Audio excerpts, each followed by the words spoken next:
Hey, wanna hear a joke? So there's a tram conductor. The tram conductor's name is Steve. So Steve, he lives a simple life. He's happy, but he's bored. He's safe, but his work starts to get a bit boring. Like, every day he goes to his tram and he slowly rides around in his loop in the city. That's his life. That's his life. And so, yeah, you can imagine it starts getting a bit boring after a while, a bit monotonous, So, there's a guy who travels on Steve's tram. His name is Dave, and he is a businessman. Now, what Dave does is every day he goes to meetings, he does whatever the hell businessmen do. I really don't know. But he's starting to get a bit bored too. He lives an extravagant lifestyle, but he just doesn't like it. He wants to be simple, more normal, more uneventful life. So one day, Steve and Dave approach each other. They both look bored. And so they negotiate a life swap. It's like a wife swap, except they swap each other's lives. And so, a couple weeks later, Steve is loving it.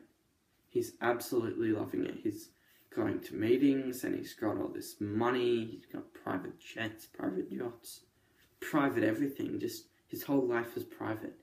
And he's loving it.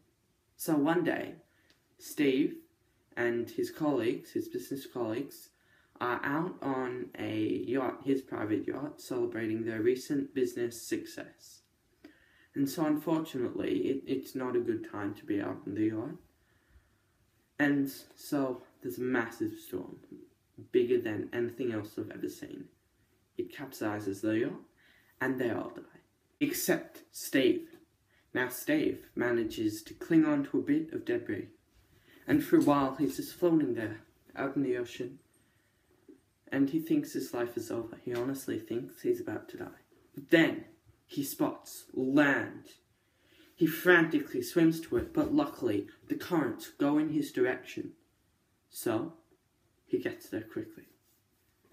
And he arrives on the beach, and he realizes he doesn't know how to hunt, he doesn't know how to fish, he doesn't know how to make fire without matches, he barely knows how to make fire with matches, he doesn't know how to make shelter, find shelter, he doesn't know which berries are poisonous and which berries would go nice in a mocktail.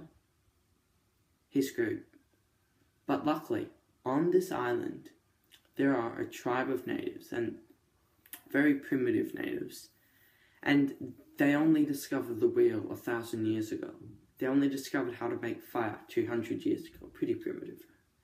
They don't even have Wi-Fi yet. You can grasp an understanding of how primitive this tribe is. And so they're also very religious. So they see Steve in his business outfit, his swaggy tie, and they idolize him as a god. They think he's a god, people. He's a god. So he's instantly made their king. And he's given the best delicacies on the whole island, which he loves. And he stays there for years. Almost 3 years he's there, until he's starting to get bored of this life of luxury. Just wants to be back in normal society with electricity and running water and Wi-Fi. But so, when a helicopter comes flying above, he hails it, he draws a big SOS sign in the sand and makes a fire. He does this. And then, when it comes down to rescue him, he informs the tribe that he is going away on his magic chariot, his magic sky chariot of the sun. And they worship him one last time, and then he leaves. Back at home, things aren't really going well for Steve. His business has failed without him, and he's struggling to pay the bills. And unfortunately, within a few months of getting home, he winds up homeless, living on the streets. And so now he's been begging, alright? He's been begging, and he's got a couple of dollars, so he decides to go spend it in the dollar store to get groceries. And so there he sees an old lady, and this old lady was a business partner of his. And so they stop and have a chat, and she asks him if she can do a favor, and he says, yeah, why not? So she asked him, she points up there and says, see those peas? Can you get them off the shelf for me? I'm much too short. So he does, he gets them off the shelf, but unfortunately he trips and falls. The shelf falls with him.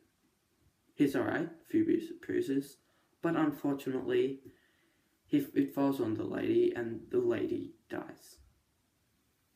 Poor lady. And so he's arrested. He's suspected of robbing the lady. And so the lady's family can afford a lawyer, but he can't, so he's thrown in jail. And unfortunately, he's given the death sentence. So he's given everything up. He's ready to go to the other life. He said his prayers, and he hopes that the God that he's praying to listens to him and considers all that he's been through. That he was a simple train driver, then a extravagant but kind businessman, then a generous king, and finally a poor homeless man. So everything's over. He's had his last meal. He walks slowly into the execution chamber. He sits down on the chair. They strap him in. And finally, they grasp the switch. Closes his eyes for the last time.